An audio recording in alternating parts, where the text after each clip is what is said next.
Sisa-sisa makanan ini, bungkus dan bawa pulang. Jangan sok ikut campur, kamu itu cuma menantu bungsu. Ibu mertuaku melemparkan sebuah bungkusan kain yang sudah usang tepat ke dekat kakiku. Pagi itu adalah pagi hari raya Idul Fitri yang bersalju, di hadapan semua kerabat yang berkumpul di ruang tamu dan teras. Ibu, kenapa begitu? Tanyaku lirih. Kalau tidak suka tinggalkan saja di situ.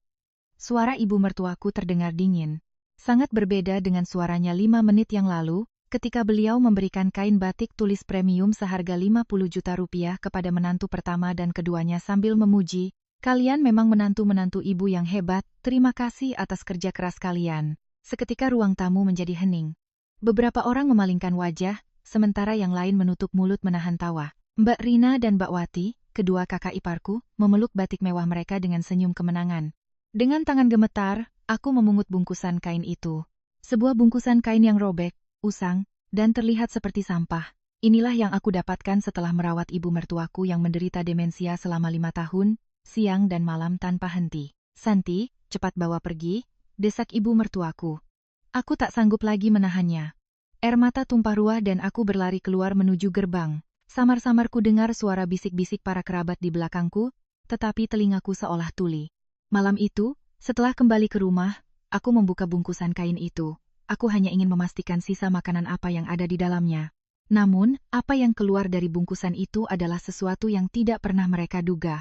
Mereka tidak tahu apa yang tersembunyi di dalam bungkusan kain usang itu, dan apa yang telah disaksikan oleh ibu mertuaku, yang mereka kira hanya seorang penderita demensia, selama 5 tahun terakhir.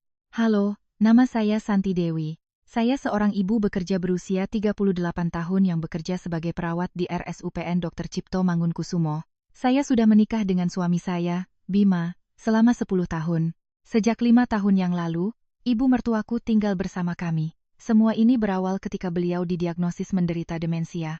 Itu terjadi pada musim dingin tahun 2019. Saat mendengar kabar itu, aku sedang bertugas di bangsal rumah sakit. Telepon datang dari suamiku. "Sayang ibu, hasil pemeriksaan dari rumah sakit sudah keluar. Kata dokter, ibu menderita demensia tahap sedang." Suara suamiku di seberang telepon bergetar. Aku terdiam sejenak.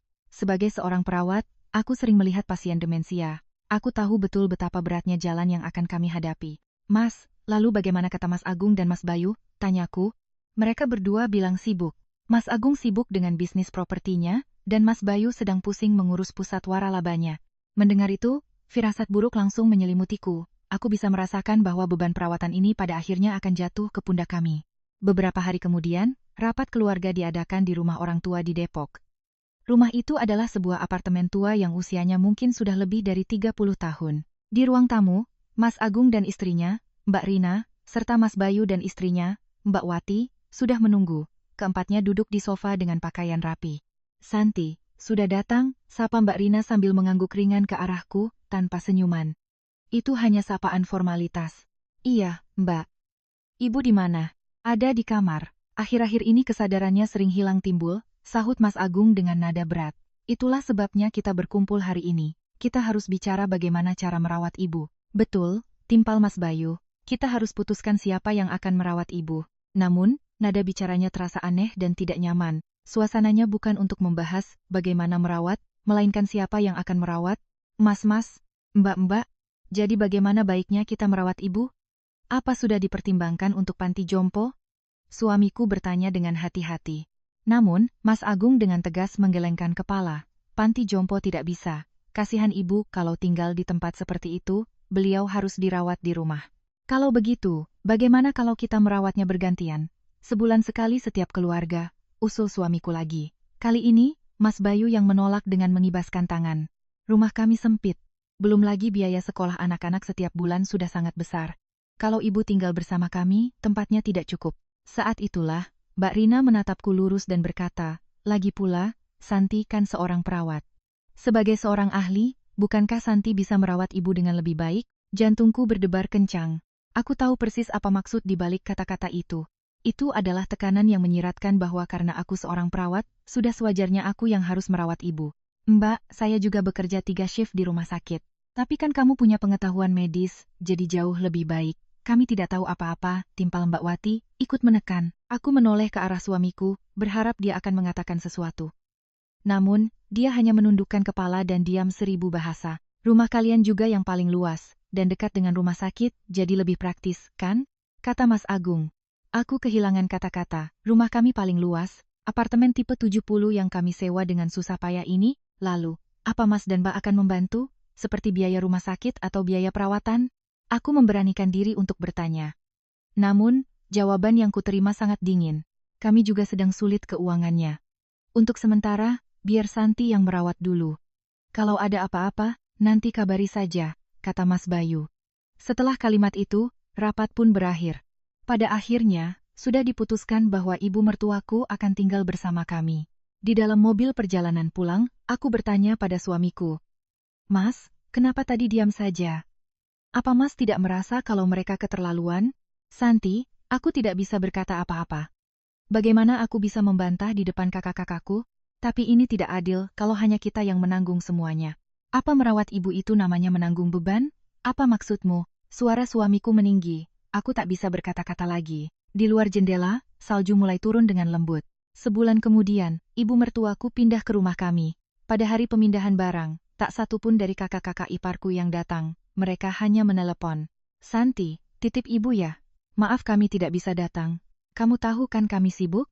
Aku menjawab bahwa aku mengerti, tetapi hatiku mendidih karena amarah. Namun, aku menahannya. Aku berpikir, karena aku seorang menantu, terlebih menantu bungsu, aku harus bersabar. Kehidupanku berubah total setelah ibu mertuaku tinggal bersama kami. Aku bangun subuh untuk menyiapkan makanannya, pergi bekerja di rumah sakit, dan setelah pulang kerja, aku kembali merawatnya. Malam hari, aku bahkan tidak bisa tidur nyenyak karena khawatir terjadi sesuatu padanya. Suatu hari, di koridor rumah sakit, aku bertemu dengan Mas Agung dan Mas Bayu. Hari itu adalah jadwal pemeriksaan rutin ibu mertuaku, dan mereka tiba-tiba datang. Bagaimana kondisi ibu? Tanya Mas Agung. Aku menunjukkan rekam medisnya dan menjelaskan. Kondisinya semakin memburuk. Daya ingatnya menurun drastis, dan sepertinya berbahaya jika beliau sendirian di rumah. Saya sedang mencari perawat pendamping. Perawat pendamping? Itu kan mahal, kata Mas Bayu sambil mengerutkan kening. Kira-kira biayanya sekitar 20 juta sebulan. Saya harap Mas dan Mbak bisa membantu sedikit. Kami sedang tidak punya uang sekarang. Lagi pula, kamu kan perawat, kenapa tidak kamu saja yang merawatnya langsung? Kata Mas Agung. Aku terperangah, apa karena aku perawat? Aku juga harus menjadi perawat pribadinya selama 24 jam? Mas, saya juga harus bekerja. Memangnya merawat satu orang ibu sesulit itu? Menantu di keluarga lain juga bisa melakukannya, timpal Mas Bayu.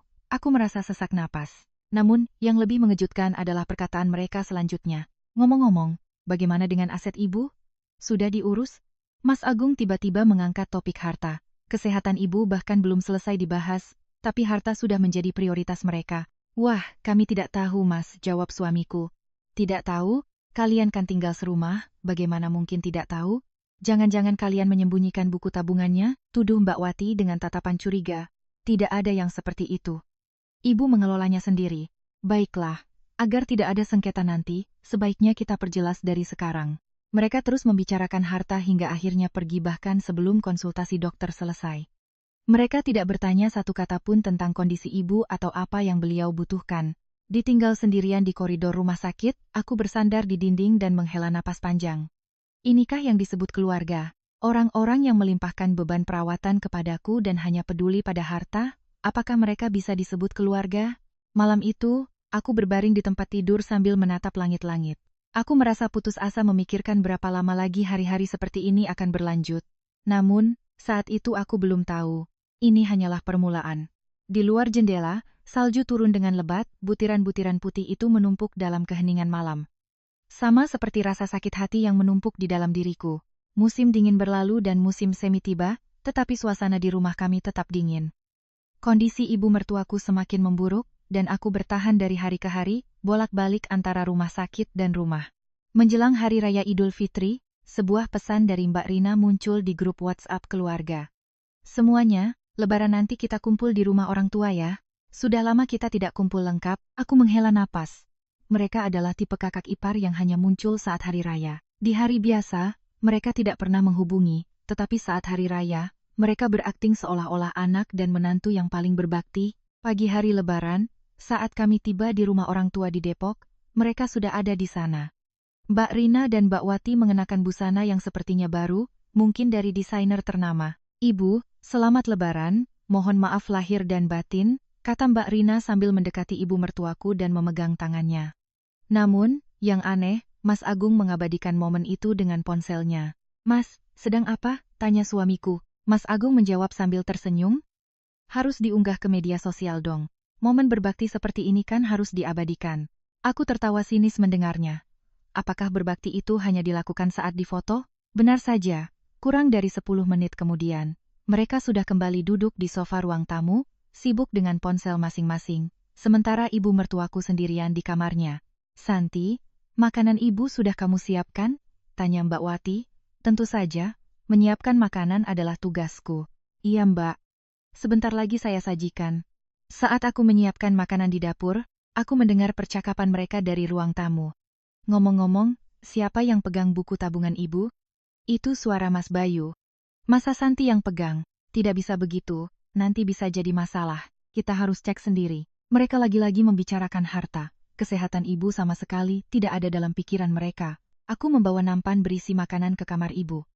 Beliau sedang menatap kosong keluar jendela. Ibu, ayo makan. Santi. Ibu tidak tahu ini di mana, katanya. Hatiku terasa sakit, demensianya semakin parah. Ini di rumah ibu di Depok. Hari ini lebaran. Lebaran? Anak-anak sudah datang? Iya Bu, mereka ada di ruang tamu. Lalu kenapa tidak ada yang masuk ke sini? Aku tidak bisa menjawab. Kakak-kakak iparku hanya mengambil beberapa foto lalu kembali sibuk dengan ponsel mereka di ruang tamu. Setelah selesai makan dan aku kembali ke ruang tamu, Mbak Rina sudah mengunggah foto di grup WhatsApp keluarga.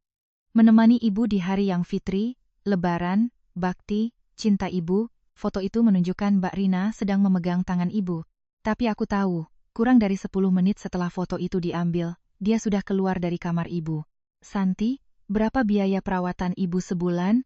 Tanya Mas Agung tiba-tiba. Sekitar 20 juta rupiah, Mas. Itu sudah termasuk biaya rumah sakit, obat-obatan, dan popok. 20 juta, sebanyak itu? Iya. Itu pun saya tidak memakai jasa perawat dan merawatnya sendiri.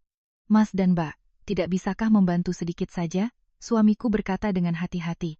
Namun, Mas Bayu langsung menolak. Kami sedang sangat sulit karena biaya sekolah anak-anak. Lagi pula, Santi kan perawat, gajinya lumayan, kan?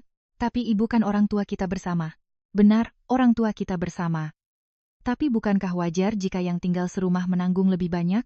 Lagi pula, yang merawatkan si bungsu, kata Mbak Rina. Aku terdiam. Logika mereka adalah karena aku yang merawat sebagai menantu bungsu, maka semua biayanya juga harus aku yang menanggung. Mbak, Mas, itu keterlaluan, protesku untuk pertama kalinya. Namun, Mbak Wati menatapku dengan dingin. Santi, kami juga punya kesulitan. Kamu kan sudah setuju merawat ibu. Jadi, kamu harus bertanggung jawab. Saya setuju bukan karena mau, tapi karena Mas dan Mbak bilang sibuk. Apa maksudmu? Kamu bicara seolah-olah kami memaksamu. Suara Mas Agung meninggi. Melihat suasana yang memanas, suamiku memegang lenganku. Sudahlah, Mas, Mbak. Hari ini kan lebaran, jangan bicarakan ini lagi, nanti kita bicara lain waktu. Baiklah. Tapi Santi, lain kali hati-hati kalau bicara soal uang. Kami juga bisa tersinggung, kata Mas Bayu. Aku hanya bisa terdiam. Setelah makan siang, mereka kembali mengambil beberapa foto lalu segera pamit. Kami harus ke rumah mertua juga. Titip ibu ya, Santi. Sudah mau pergi? Kenapa tidak nanti saja setelah istirahat sebentar? Suamiku mencoba menahan mereka, tetapi mereka sudah berjalan menuju pintu. Tidak bisa, kami sibuk. Lain kali kami datang lagi. Begitulah mereka pergi. Waktu mereka di rumah orang tua hanya sekitar 2 jam, dan sebagian besar dihabiskan untuk berfoto dan bermain ponsel. Setelah mereka pergi, aku duduk di samping ibu mertuaku. Beliau masih menatap keluar jendela. Ibu tidak apa-apa? Anak-anak sudah pergi? Iya, Bu. Begitulah. Mereka semua sibuk, ada nada kesedihan dalam suaranya. Aku memegang tangannya. Malam itu, ketika kami sudah di rumah dan berbaring di tempat tidur, suamiku berkata, sayang, jangan bicara terlalu blak-blakan pada kakak-kakakku. Mereka bisa tersinggung. Lalu aku, apa aku tidak tersinggung? Aku juga frustrasi, Mas. Tapi mau bagaimana lagi? Mereka kakak-kakakku. Kalau mereka kakak, lalu kenapa?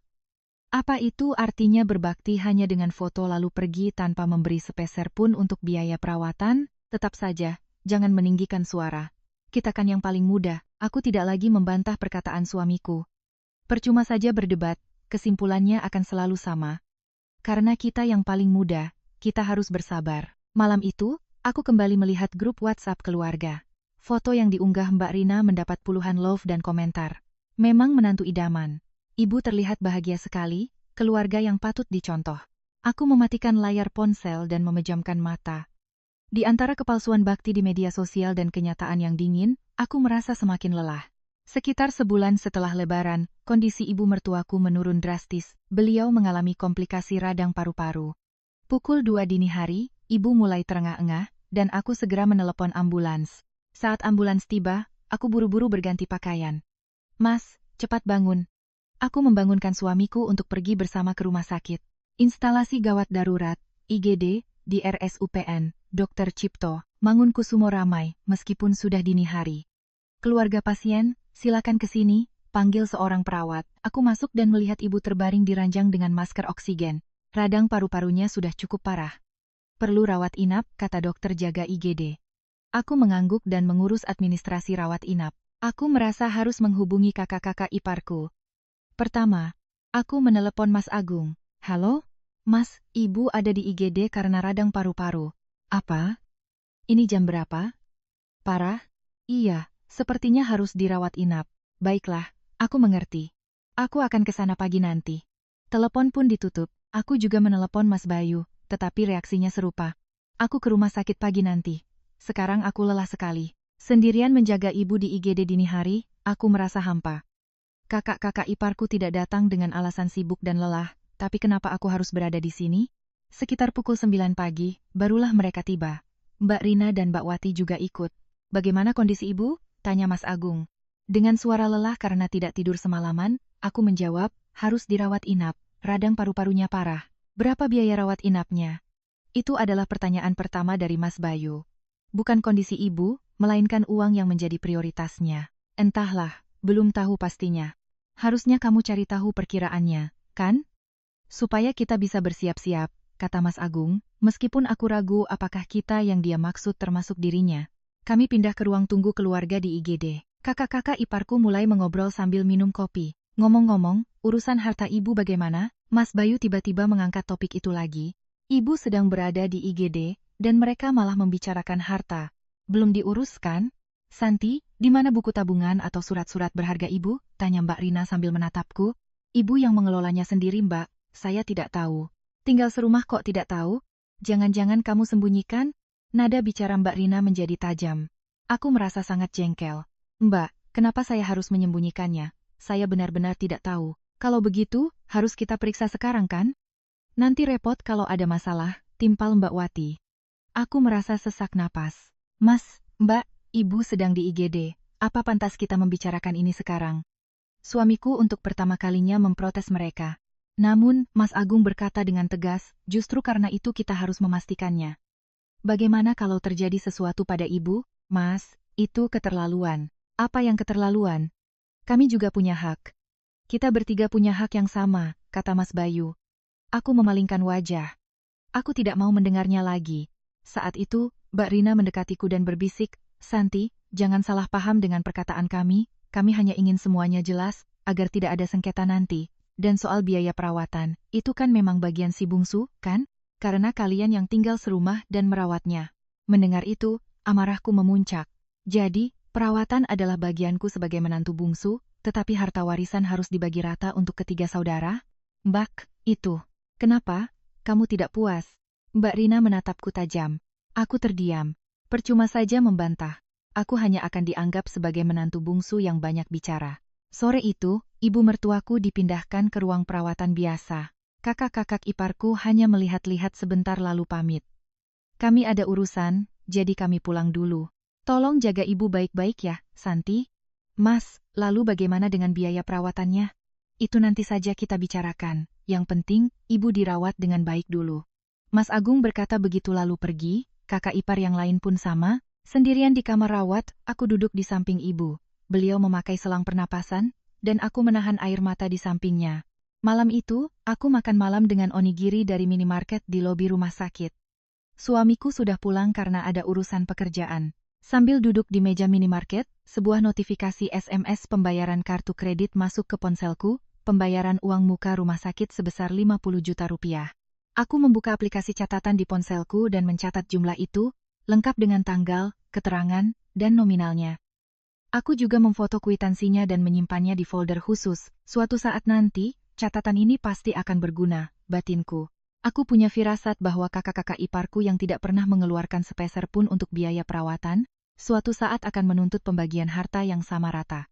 Dalam perjalanan kembali ke kamar rawat, aku menatap langit malam dari jendela koridor. Langit gelap tanpa satupun bintang, sama seperti hatiku.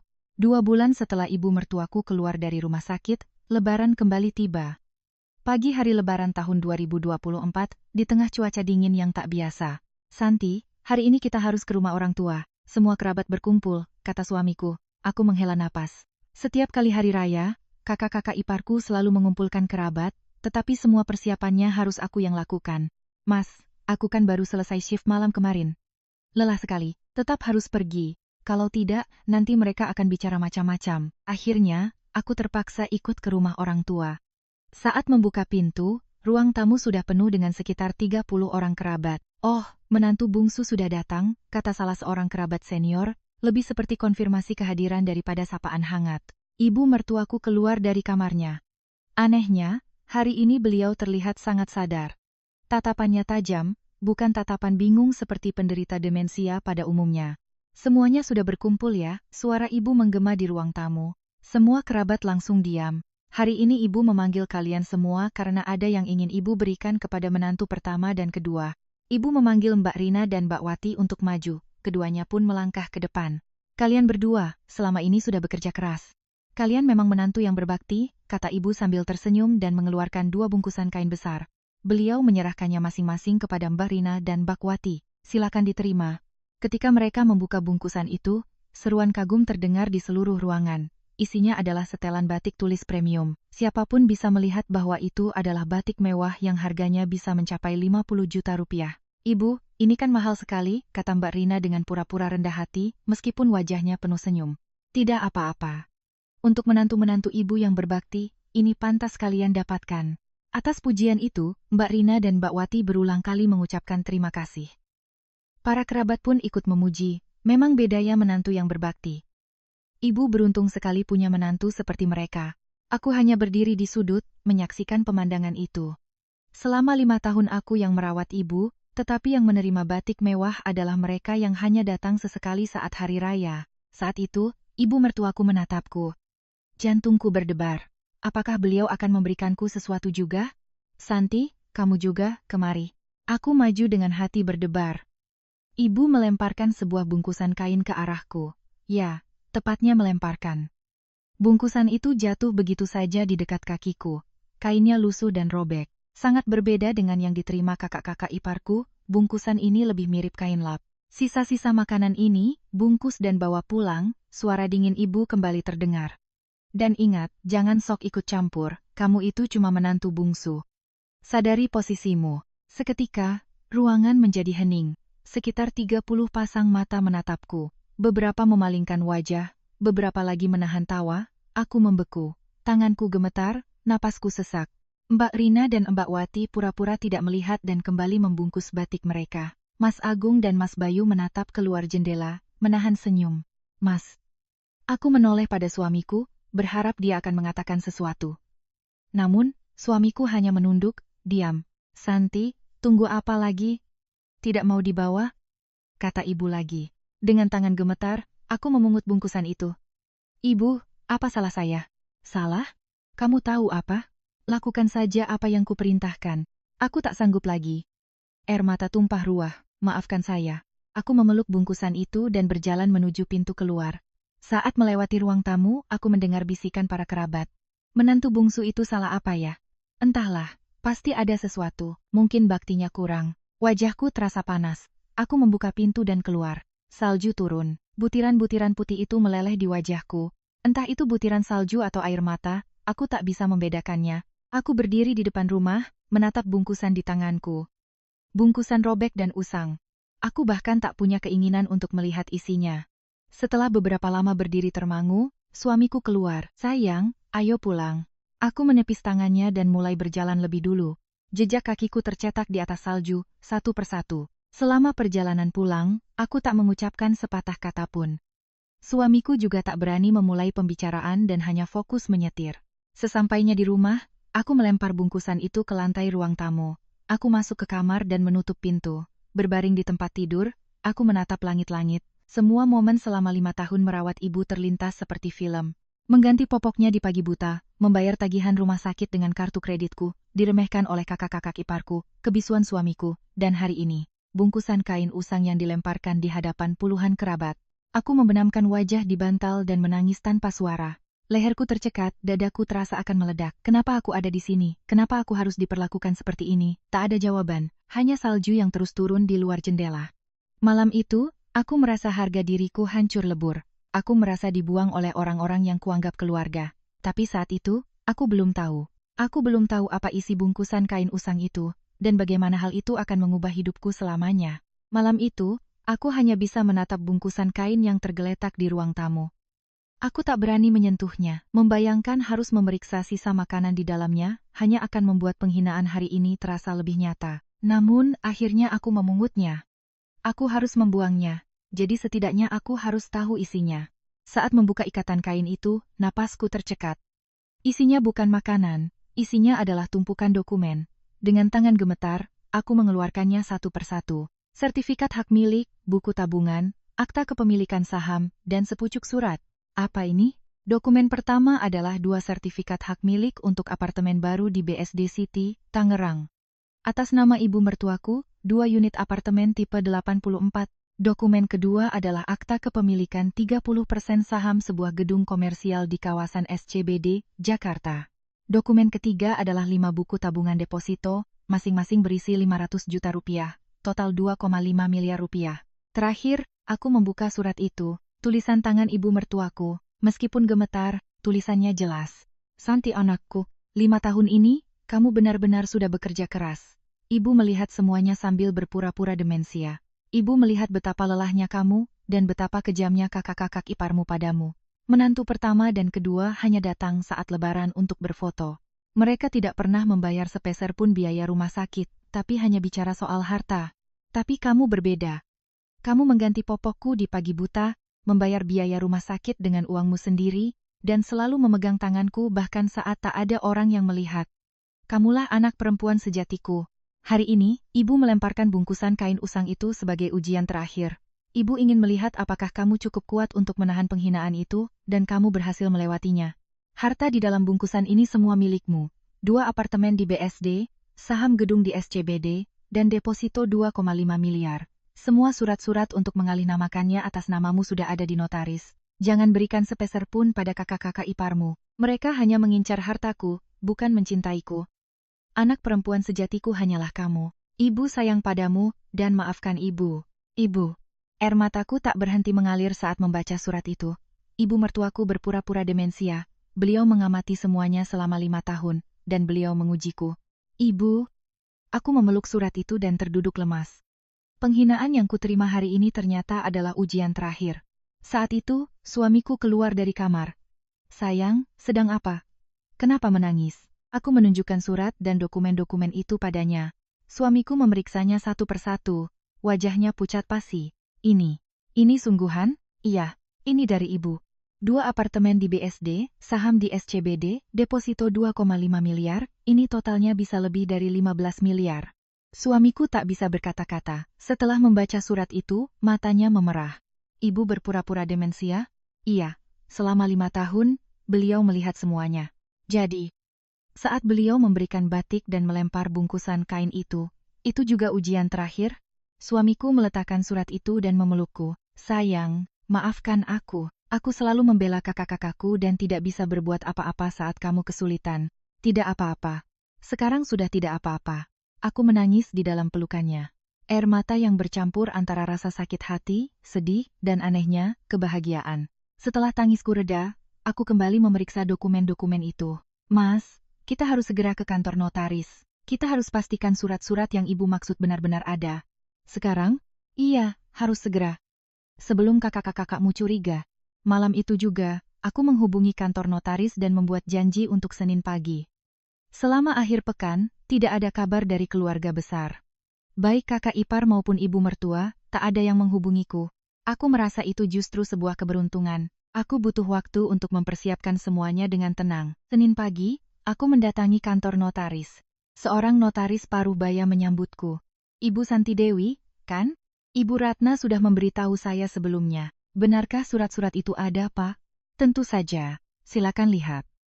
Notaris itu mengeluarkan sebuah map berisi surat wasiat yang ditulis tangan oleh ibu dan surat persetujuan pengalihan aset. Ibu Ratna datang 3 bulan yang lalu. Beliau menyiapkan semua dokumen ini saat kesadarannya masih penuh. 3 bulan yang lalu? Iya. Saat itu beliau berkata, semua aset saya akan saya serahkan kepada menantu bungsu saya, Santi Dewi. Jangan berikan sepeser pun pada menantu-menantu saya yang lain. Mendengar itu, air mataku kembali mengalir, dan beliau juga menitipkan ini untuk Anda. Notaris itu menyerahkan sebuah USB flash drive. Apa ini? Anda akan tahu setelah melihatnya. Kata beliau, ini adalah video yang beliau rekam sendiri. Setibanya di rumah, aku memasukkan USB itu ke laptop. Sebuah video diputar. Di layar, tampak ibu mertuaku duduk sendirian di kamarnya, menghadap kamera. Santi, jika kamu menonton video ini, berarti rencanaku berhasil. Ibu tidak demensia. Awalnya memang iya, tapi setelah minum obat, kondisi ibu membaik. Tapi ibu sengaja berpura-pura bingung, agar bisa melihat sifat asli mereka. Menantu pertama dan kedua hanya datang saat lebaran, berfoto, lalu mengunggahnya ke medsos. Mereka tak pernah bayar biaya rumah sakit, tapi hanya bicara warisan. Tapi kamu berbeda, Santi. Kamu mengganti popokku, membayar biayaku dengan uangmu, dan memegang tanganku. Karena itu, ibu putuskan, semua hartaku untukmu. Bungkusan kain usang di hari lebaran itu adalah konfirmasi terakhir. Ibu ingin lihat apa kamu cukup kuat, dan kamu membuktikannya. Ibu melihatmu pergi sambil menangis tapi tetap membawa bungkusan itu. Santi, hiduplah dengan bangga sekarang. Jangan berikan sepeser pun pada mereka. Mereka tidak pantas mendapatkannya. Dan tolong, jaga suami kita baik-baik. Dia juga pasti tertekan karena harus berhadapan dengan kakak-kakaknya. Ibu sayang padamu, putriku. Video itu berakhir. Aku menangis sesenggukan. Ibu mertuaku telah merencanakan semuanya. Berpura-pura demensia selama 5 tahun untuk menguji kami, memastikan siapa yang benar-benar berbakti, dan pada akhirnya mengungkapkan kebenaran. Malam itu, aku menerima kabar bahwa ibu mertuaku telah meninggal dunia. Beliau berpulang dengan tenang dalam tidurnya di rumah Depok. Aku segera berlari ke sana. Aku memegang tangan ibu yang terbaring di kamarnya. Ibu, terima kasih. Terima kasih banyak, tangan beliau masih terasa hangat. Aku tahu ibu telah pergi dengan damai. Pemakaman diadakan selama 3 hari. Di rumah duka, kakak-kakak iparku meraung-raung, berakting sebagai anak dan menantu yang paling berbakti. Tapi aku tahu, yang mereka tangisi bukanlah ibu, melainkan kekhawatiran akan harta warisan. Pada hari keempat setelah pemakaman, rapat keluarga kembali diadakan. Mas Agung bahkan membawa seorang pengacara. Baiklah, sekarang saatnya kita mengurus warisan ibu, kata Mas Agung sambil menyebar beberapa dokumen di atas meja. Mbak Rina dan Mbak Wati duduk dengan tatapan tajam. Secara hukum, aset harus dibagi rata untuk ketiga saudara, kata pengacara itu. Aku hanya duduk diam mengamati. Santi, di mana buku tabungan atau surat-surat berharga ibu? Tanya Mas Bayu. Saya tidak tahu. Kamu kan tinggal serumah, bagaimana bisa tidak tahu? Suara Mbak Rina meninggi. Saya benar-benar tidak tahu, ibu yang mengelolanya sendiri. Lalu, apa ibu pernah memberimu dokumen semacamnya? Tanya Mas Agung lagi. Aku terdiam sejenak. Lalu, aku mengeluarkan bungkusan kain dari tasku. Ini, itu kan bungkusan yang ibu berikan saat lebaran?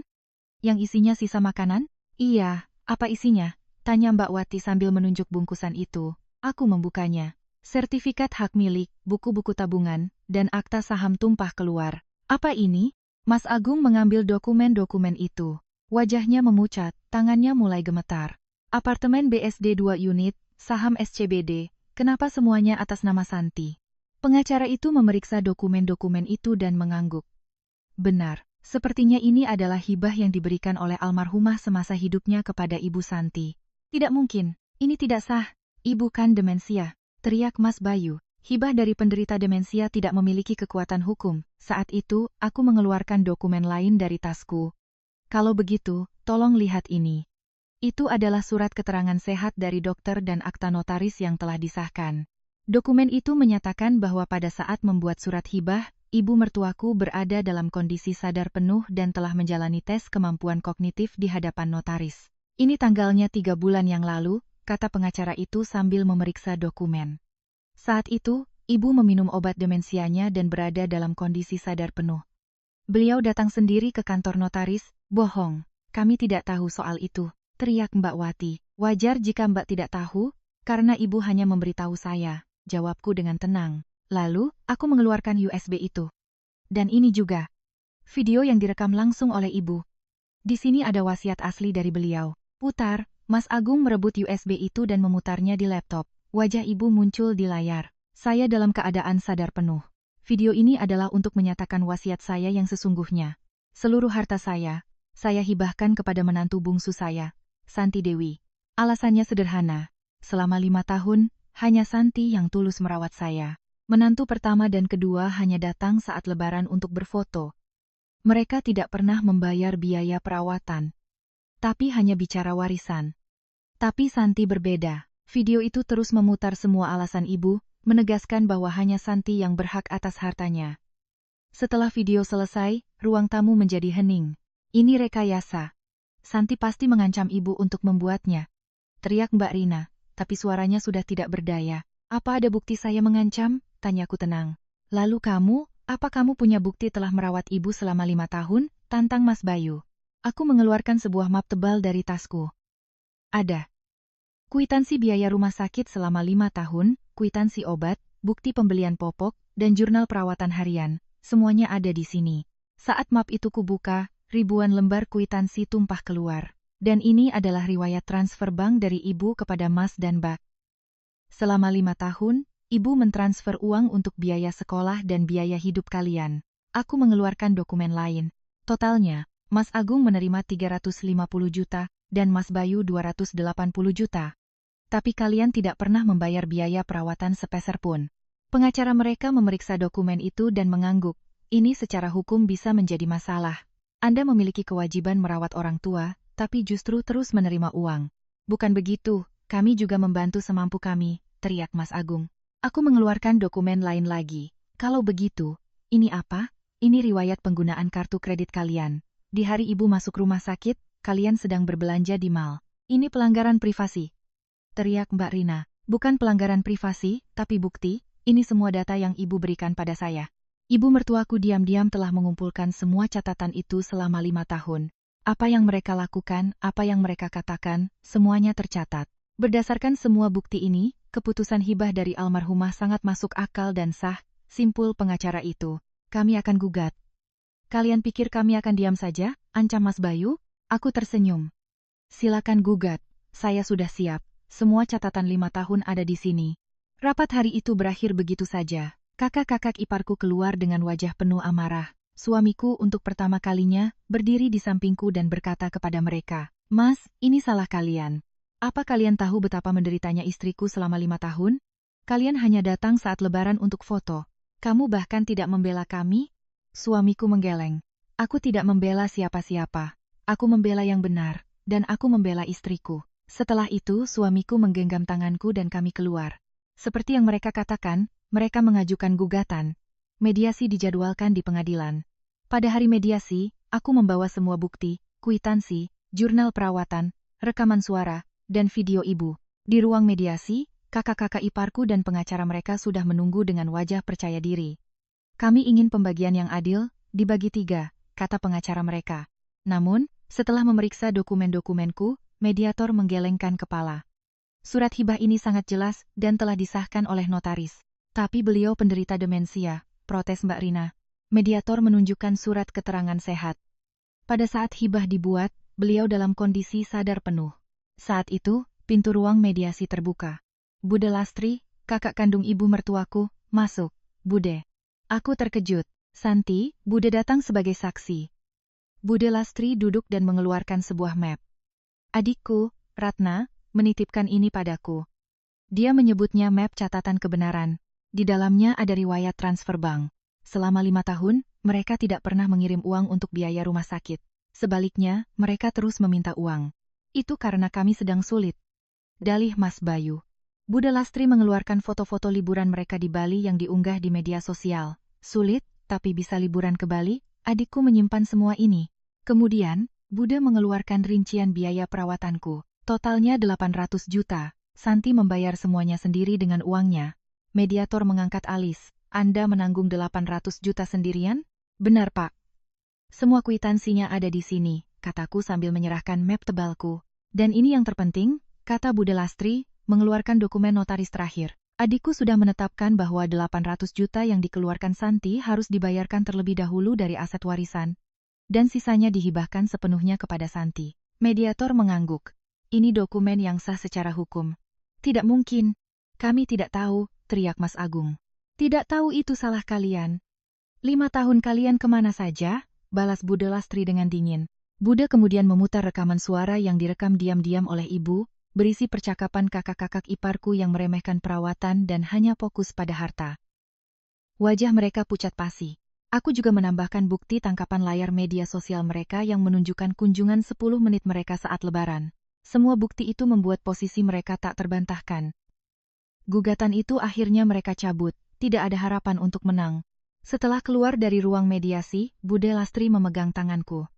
Santi, kamu hebat. Catatan bisa menyelamatkan hidup. Bude, terima kasih banyak. Adikku yang memintaku, dia bilang, tolong bantu Santi kak. Jangan sampai anak baik itu menderita, dia sangat mengkhawatirkanmu sampai akhir. Air mata Bude berlinang, dan aku pun ikut menangis. Kebenaran akhirnya tersebar di antara kerabat. Kisah bakti palsu di media sosial, kunjungan 10 menit dan keengganan membayar biaya pemakaman menjadi buah bibir. Kakak-kakak iparku menutup akun media sosial mereka dan tak pernah lagi muncul di acara keluarga. Mereka tidak pernah meminta maaf. Sebulan kemudian, semua proses hukum selesai. 2 apartemen di BSD, saham di SCBD, dan deposito 2,5 miliar rupiah resmi menjadi milikku. Selamat, Bu Santi, kata notaris itu sambil tersenyum. Suamiku berkata, sayang, berhentilah dari rumah sakit dan istirahatlah. Kamu sudah terlalu lelah selama 5 tahun ini. Aku pun mengajukan surat pengunduran diri. Aku menjual salah satu apartemen dan membuka sebuah kafe kecil di Jakarta Selatan, sesuatu yang selalu ingin kulakukan.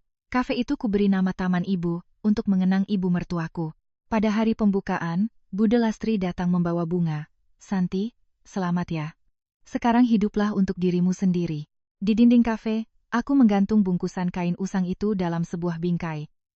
Di sebelahnya, ada plakat kecil bertuliskan makna keluarga sejati. Suatu hari, Mas Agung dan Mas Bayu datang ke kafe. Dengan sikap yang jauh lebih sopan, mereka meminta maaf. Santi, kami benar-benar minta maaf. Kami salah. Aku hanya menyajikan kopi untuk mereka. Jangan minta maaf pada saya. Pergilah ke makam ibu dan minta maaflah di sana.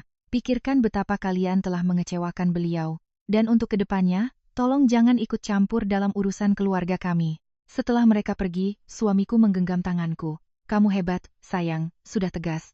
Malam itu, aku menatap bungkusan kain di dinding. Dulu itu adalah simbol penghinaan, kini itu adalah warisan paling berharga bagiku. Ibu mertuaku mengajarkan pelajaran terakhir, keluarga sejati dibangun dari cinta dan pengorbanan, bukan darah. Dan orang baik tidak akan selamanya tertindas jika ia mau mencatat dan bersiap. Aku menyentuh bingkai itu dan berbisik, Ibu, terima kasih. Berkat Ibu, saya bisa hidup dengan kepala tegak. Di luar, salju mulai turun, seperti 5 tahun yang lalu.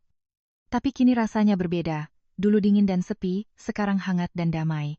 Aku dan suamiku keluar dari kafe, berjalan di bawah salju sambil bergandengan tangan, memulai hidup baru yang bahagia, dengan cinta dan warisan dari ibu di dalam hati.